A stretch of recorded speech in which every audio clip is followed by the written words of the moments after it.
are we learning what we need to learn from some of these emergent smart city projects with, you know, cities like London and New York City that we already live in that have vibrant cultures? How do we bring those two things together? Is it possible, or are those truly just laboratories? Does anybody have a position on that? I think we had a very good example this morning from Milton Keynes, which is a city in the UK that may not be very well known. Mm-hmm. It's a new town. It's got all those issues about how does it build character, how does it build its identity, surrounded by cities of, you know, thousands of years old.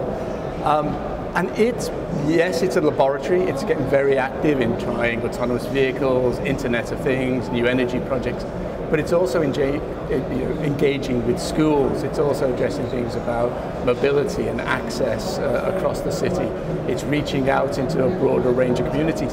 And it's building a brand for the city as a city that is going to be a place that's going to lead on the adoption of technologies to improve the space of the city for its citizens. So I think you can combine those two things, but it needs imagination in terms of how you're going to engage across the city. And I think a broad vision about where does this go for the city? How does it fit our strategy and vision for this city? And I think the really successful cities are combining that, a curiosity about what's possible, but also a strong vision about where they want their city to go. Okay, so a strong vision in a city, that's a political issue, right? So do you feel like smart cities are a political issue, Mercè? Yeah, I think a smart city needs a smart leader, so it should be a clear political leadership in bringing a city to be smart. But another very important element is that the way that these smart cities work and the relation with the providers, with the industry needs to change drastically. A normal city understands the way of putting technology available through the public procurement. A normal city writes a public procurement offer, and then the cities apply, and then you have a contract, and then the industry develops. On the context of smart cities, we change drastically this way of working, and we enter on building partnerships with the industry. I mean, the industry is not anymore your provider of technology, and your city, you are not anymore someone that knows exactly at the last detail what is to be written in this offer. Mm-hmm. Is, you know, a kind of new way of discovering together, of building this smartness together. So the industry becomes your partner, and you engage with them on this new process. And I think that is very, very important, how to build these public-private partnerships, because, you know, the cities, they don't have money in the traditional sense of buying everything. It's a collaboration, it's a win-win situation with the industry, and on this way, as there is some cities that have this concept in mind and has this leadership, there is some companies that understand that and others not. And the ones that understand this new way of working is the ones that will really deploy these smart cities.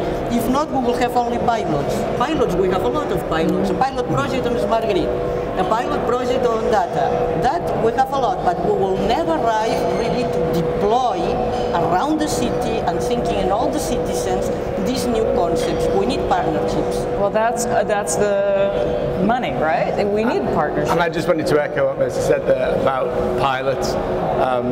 Several city leaders I've spoken to recently have said the same thing. We don't want any more pilots. Right. We want things that are going to change this city. The has got to stop, right? Yeah, there is no appetite in the industry, in the EU, or in cities for doing that. They know we've gone beyond that, and they want things to happen. And so there's one item of consensus: no more pilots. It's difficult. Well, so you brought up this idea also of integrating different resources together. I have an experience with a project I was working on where there was a technology that involved the gas grid that was going to benefit the smart grid side, and it didn't happen because on the electric side they were having trouble figuring out how that project was going to benefit their needs. So there was just this difficulty, not with the holistic thinking, but with not being able to get there because of the money and the financial and the regulatory silos, and also how they were being measured for success. So what do you think about what we can do to solve that issue, to break down those walls? I think that's exactly the point sometimes. It's not clearly understandable for all the involved players, and this is why I really fully agree with Mercè. Smart leaders is the answer for this. So the politicians who are in charge of the strategy of the cities, and they really know where to go, the vision when cities should develop, they should come and put together these different companies to say, I want this, like the guy in Lisbon said, I want to have this room, so now do the work in order to integrate and cooperate and make this happen. Okay, well that's... hire the necessary, let's say, industry players or partners or whatever to make sure that this happens. Well, so there's that money thing again, but I know Chris is really tapped into this. Now this is a statewide, NY Rev, reforming the energy vision is a statewide mandate, but of course New York City is a pretty major piece of it. So we've talked about the political will and the smart leadership. So you had a governor that showed up. He's my governor, so I have to be careful what I say in terms of smart leadership or this or that. But he did say, we're changing the way things are done. I mean, it's a big change. NYSERDA completely changed their approach. So do you agree that it's smart leadership? And if you do, based on your observations of what's happened just in New York, where are these smart leaders coming from? Are they the governors? Are they the mayors? Are they regional council members? That vision is essential. You can't progress toward a goal unless you know which goal you're heading for. And in New York, the governor came out and said, we want to be more sustainable, we want to be more efficient, we want to reduce carbon emissions. And the utility has a huge role in that, a huge enabling role to share data, to connect people to the market, and enable some of these services, whether around energy efficiency or renewable energy or whatever. So with that as a vision, very high level, very sort of summary of where they would like to go, that was enough to give that to the Public Service Commission and them to take that forward. So our experience is that leadership can come from any number of places. It can come from the governor, and we've seen that in a number of states. It can come from the mayor. London's a great example of that, where the mayor steps forward. It can be a public utility commission. We've seen that as well. Putting that vision out there. And what's kind of interesting is that we also see a lot of people seeming to look for that leadership, wanting that leadership. We want to be more sustainable. We want to be more efficient. Somebody tell us what we should be doing and can be doing, and how do we go in that direction. But it'll work if it's good business. Go ahead. Let me just add a point in here. According to our experience, at least in Portugal, so we have a lot of city mayors coming to us and say, so you're the guys that are doing the smart grid, I also want to have a smart city. Sometimes I've been discussing what could be a smart grid kit or a smart city kit to try to develop, let's say, a minimum standard set of smart city features that we can deliver. But sometimes these people, the mayors or the other people that are leading the cities, they just want this, but they have no really strategic vision on this. And just give me something so that I can somehow do my marketing, and I'm not sure if I'll be here in 3 years, 4 years, 5 years. So well, that's the trick, this blocks a bit the long-term development of the... Leaders have a different longevity to them, right, depending on their role. And you brought up the important issue of money. Okay, so that's, if I am a mayor and maybe I have 4 years in my term or 2 years, I need to have something to show for it, right? So I need to make tactical movements that are going to help me politically if I'm going to put real money towards it. What are the things we need to be doing tactically that don't trade off on the strategic long term where we also want to go? What do you think? Yeah, that's true. We need to do something very soon in order to see benefits, and not only politically. I mean, it's very important also for the citizens' engagement. If you start talking about the smart cities and nothing comes in a very, very short period of time, citizens will be disengaged rapidly. It's not only for political reasons, it's for citizens' engagement. So you need to have this double kind of vision. You need to have a long-term vision saying my city goes on this direction, but at the same time I need to deliver in 1 year time. Something needs to be that my citizens will be convinced that what I'm doing is for them and not only for winning the next election. So it's this dual role that is very important. And what I wanted to add here is that it's very important for the leaders of the cities to team with other people that has the same vision or the same problem or the same challenge, if you want. And for that it's very important, all this kind, for instance, as in the European Commission, we are running what we call the European Innovation Partnership on Smart Cities, where the mayors of the cities, the CTOs of the cities that are engaged in this new thinking can exchange views. And on this point of time, then you don't feel so alone, you know, right. and you feel recomforted. You say, okay, I'm taking a risk, right. I'm taking a risk, it's true, but look, all these other guys are going on the same path. Right. And that helps you, you know, on progressing on your ideas and on a mutual learning that is always much more important than what the industry can tell you. It's very important to team up with other mayors that are on the same type of movement and on the same type of, Right. of thinking. I think we got a new slogan out of that, which is smart cities require double vision.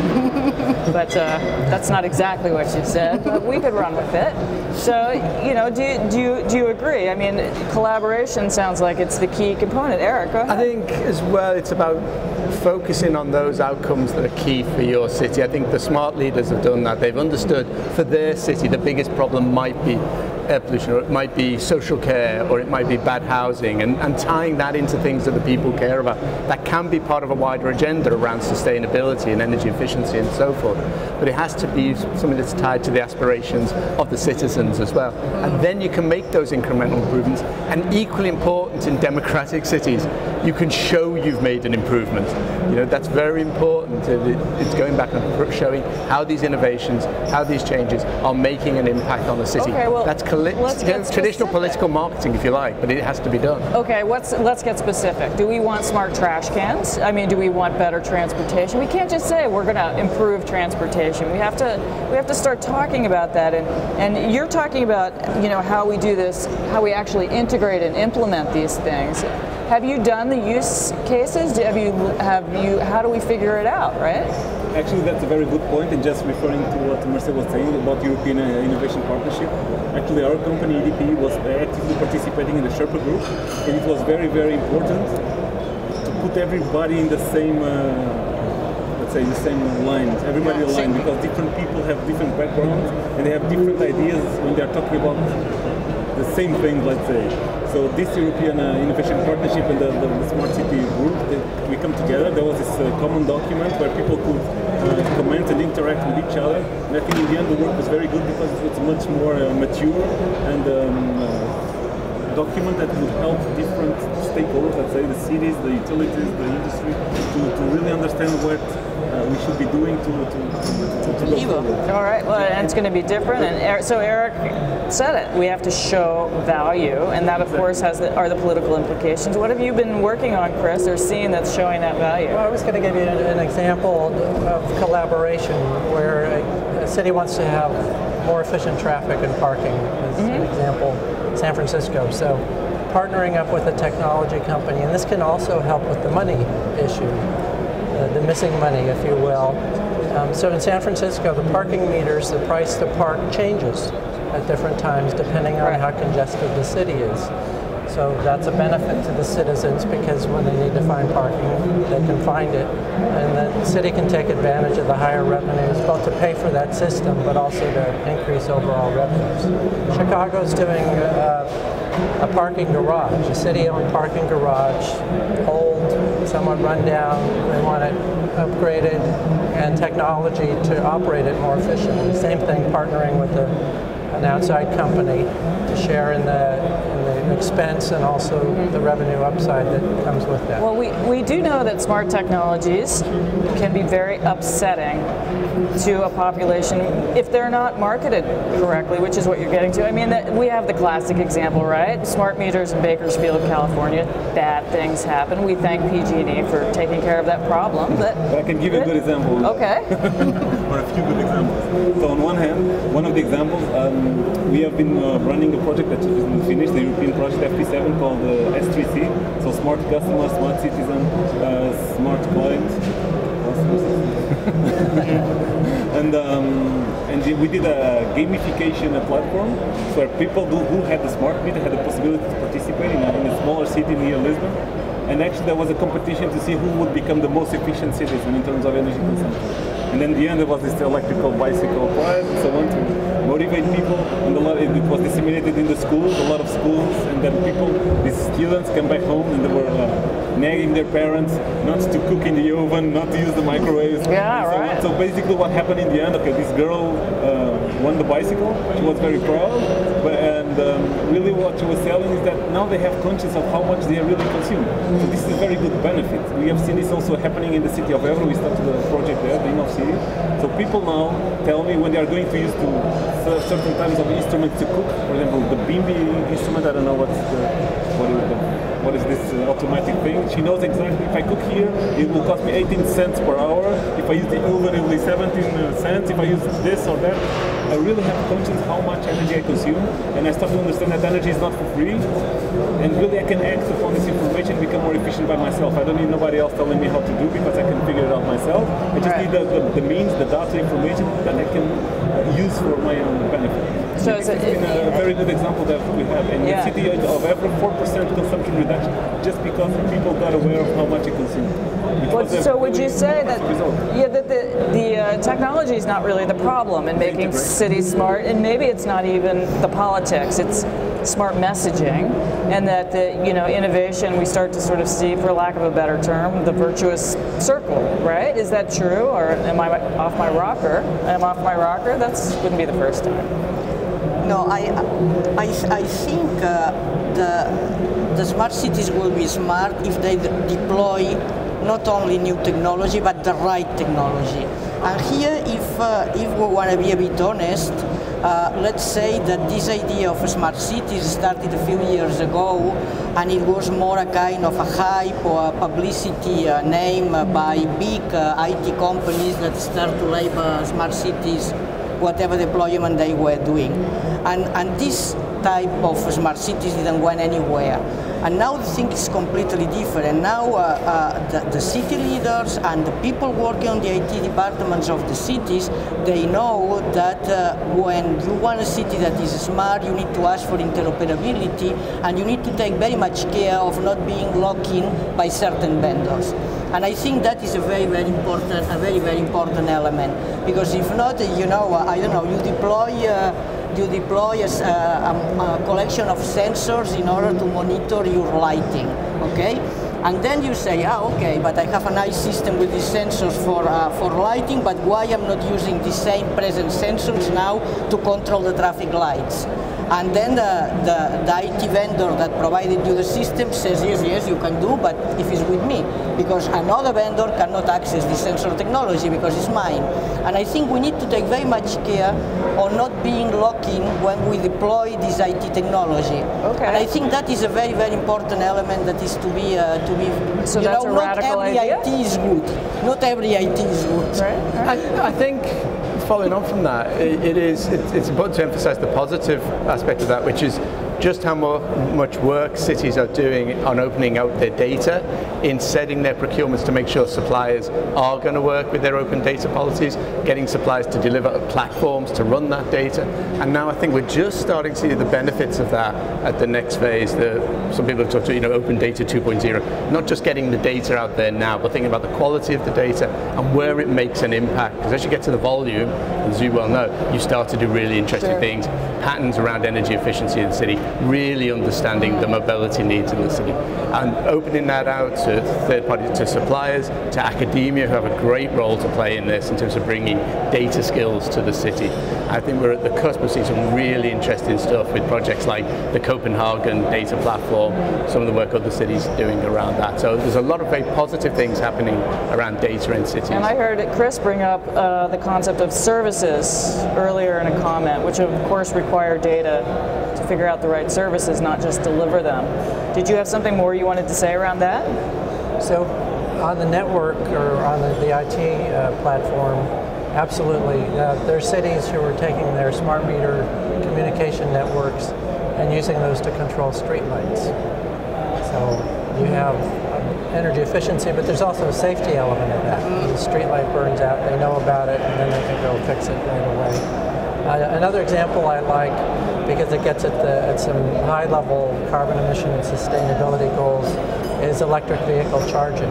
Yes. So there are locations in the city, and partnering with a company that can provide the charging and the communications and the data management. So the city doesn't really do anything except provide locations and city-owned property, and can perhaps take a revenue share out of that, certainly publicize it, but provide a meaningful role in helping electrify transportation and therefore reduce emissions. Pedro, did you have some more examples you wanted to, case examples you wanted to introduce on this topic of using the right technologies? As Mercè, So for example, in the city of Lisbon, we are planning now to do in this project, this is what Chris was saying regarding electrical vehicle charging, because the municipality has several dozen, I guess, of electrical vehicles. So they have these routes for cleaning the garbage in the city historical center and delivering goods around the city for the different locations. So they want to have the optimized routes regarding the charging state of the vehicles. And somebody has to think about this and to know when would be the best time to charge. And if you can coordinate this with the period of the day, we have more renewables because today is more windy and we have wind power. The sun is shining in the rooftops, and you can charge the cars as nearest as possible from the producing source, meaning that there's a big building with a huge PV panels on the top. So the energy does not have to travel through low voltage grids where losses are very high. So we are really optimizing this and minimizing the waste of energy. So this is something that we are also planning. Well, that's great economic benefit as well. Information, the thing. Something else is public lighting. It's also very important. Some of the cities, for example, Évora, they have deployed these sensors. Science fiction things. They have these sensors in the streets, and you are walking, and the lights will ding during the night because there's not people around. So if they see somebody coming to this square, coming from that street, you will go to the next street, so the lights will accompany your way. And with LED illumination, if this is possible to do it, actually the municipality was able to save around 60% of the energy bill for public lighting, which is very significant for them. Of course, we are talking still about a small-scale project, and the costs are very high. But if you deploy this and you get scale and get more partners involved, I'm sure this could be a reality in the near future. There's an interesting issue that's sort of coming up here. So that these ideas about saving money, efficiencies, especially with some of these street lighting projects, where you can. There's been, I think it was Sacramento, there was a street lighting project, and people had to go out and invest in these kind of like, blackout curtains and things like that because they were coming on and they were so bright that there was this ripple effect. And it goes back to this point that you made, which is just because we can, should we? And so the collaboration is what are the technology? Yes, how do we get these savings, but how are they actually making our lives more livable? And back to this smart messaging, smart marketing, solving the right problems. And I'm not sure we ever satisfied the question of what is the right low-hanging fruit, and is the goal in the tactical sense just to show that we can save money in our political administration, or is it that we are showing that we're making the lives better and making our cities more livable? Really, what is the right goal? Eric, I know you think about this. I don't think there's an option for most city leaders. They've got to do both.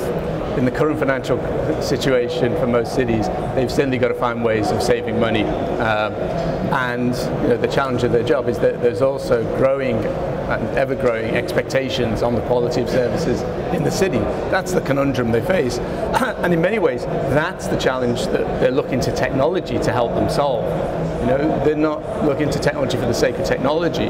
It's to how do you marry the three challenges around better services, cheaper services, more efficient, and be sustainable. Oh, and by the way, we also want to boost our economy because that's critical to where we're going. By the way. Yeah. And so, how we pay for it. So how do you do that? Yeah. So technology has to fit within those broad desires and required outcomes. It's those problems that we're looking to technology to solve, not technology in itself. And that's and it's not an easy answer. I mean, that's the life of a city leader. We just have a few minutes left, and I think that really is the question.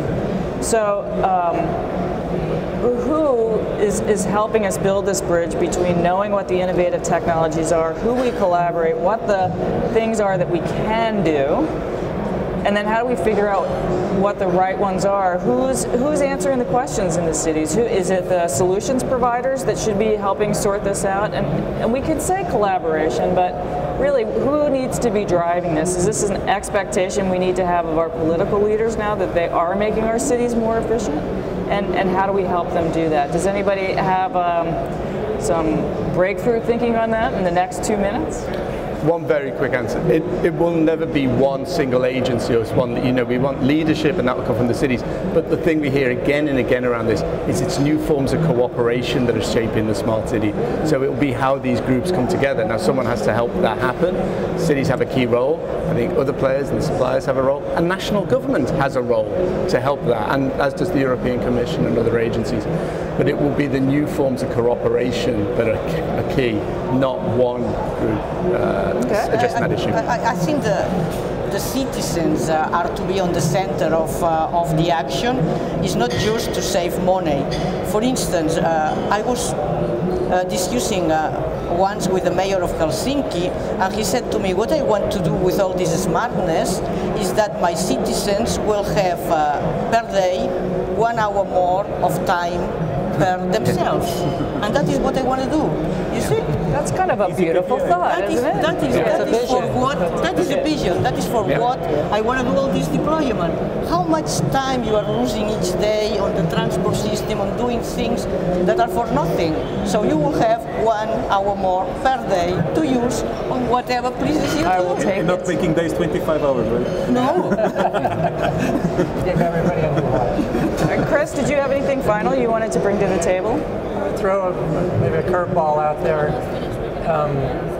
As Eric was saying, it's not one person or one agency or one company.